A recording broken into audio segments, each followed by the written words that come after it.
14 February म्हणजे Valentine day असे म्हणतात की प्रेमाचा मार्ग पोटातून जातो। तहानलेल्यांना पाणी, भुकेल्या जीवाला अन्न याच उद्दात भावनेतून पुढे आला तो म्हणजेच रोटी डे। कुणाल चव्हाण व सहकार्यांचा अनोखा रोटी डे आता राज्यात चर्चेत आलाय।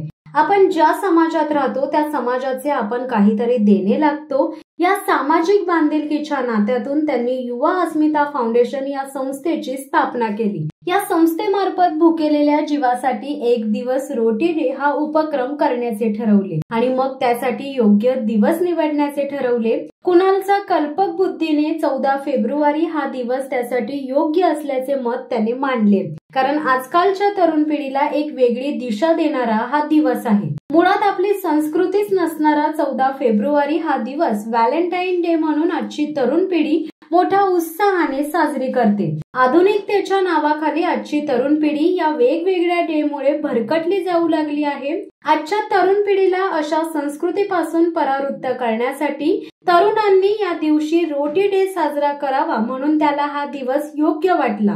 सुरुवातीस 10 ते 15 तरुणांना घेऊन सुरू केलेल्या या संस्थेचे जाळे आता संपूर्ण महाराष्ट्रात व महाराष्ट्राबाहेर देखील विणले गेले आहेत। यावर्षी कुणाल चव्हाण आणि त्याच्या सहकार्यांनी महाराष्ट्रातील 15 ते 16 जिल्ह्यात हा रोटी डे साजरा करून हजारो अनाथांना अन्नाची सोय केली आहे। अन्नदान हे सर्वश्रेष्ठ दान म्हणून समजून त्यांनी केलेले कार्य खरंच कौतुकास पात्र आहे। असे संस्काराचे धडे कुठल्याच पाठ्यपुस्तकाच्या धड्यात दिले जात नाही, ते येतात ते आईचा उद्दातून तिने दिलेल्या संस्कारातून। आपल्या कार्यकर्तृत्वाने त्यांनी देखील शिक्षण क्षेत्रात अल्पावधीतच मोठं नाव केलंय।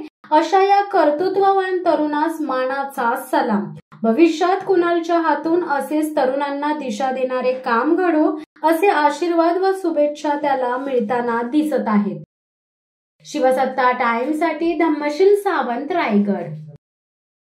दे धडक बेधडक वृत्त देणाऱ्या आपल्या शिवसत्ता टाइम्स न्यूज चॅनलला लाल बटन दाबून सबस्क्राईब करा आणि बेल आयकॉनला क्लिक करायला विसरू नका।